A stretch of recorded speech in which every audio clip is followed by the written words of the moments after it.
Chama anatuchanganya. Anatuchanganya kusema kweli, anatuvuruga na hata FIFA na wenyewe vile vile watachanganyikiwa. Kwa sababu mchakato ulishaanza wa kuanza kulishadadia goli lake liwe goli bora la mwaka 2026 la dunia. Mchakato umeshaanza na mipango inakwenda sawa sawia.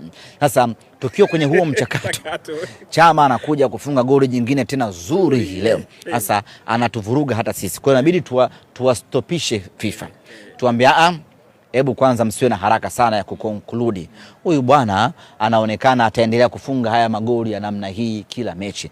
Tusubirini kwanza afunge yote atakayofunga, alafu sisi tutachambua tuwaletee goli bora zuri. Lakini lile la tikitaka lile bado linabaki kuwa bora kwa sababu lina sifa nyingi na amefungwa mtu ambaye hatumpendi. Kwa hiyo yote kwa yote Chama anaendelea kuonesha ubora wake. Na Chama hii leo anapewa tuzo ama anachukua tuzo ya mchezaji bora wa mechi mara 3 mfululizo.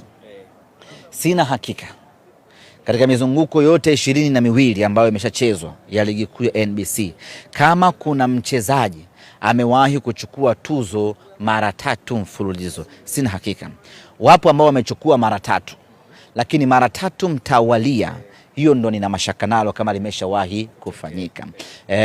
Tutaongea na watu wa bodi ya ligi watuangalizie kwenye makabrasha yao huko kama imeshawahi kufanyika. Lakini as we speak right now, hakuna mchezaji ambaye amekuwa na consistency ya kuwa mchezaji bora katika mechi 3 mtawalia. Huyo mchezaji hayupo kwa mara ya kwanza tangu ligi imeanza msimu huu, na pengine tangu mfumo huu wa man of the match umeanza. Kwa mara ya kwanza Chama ndo anakuwa mchezaji wa kwanza kuchukua man of the match mara 3 mfululizo.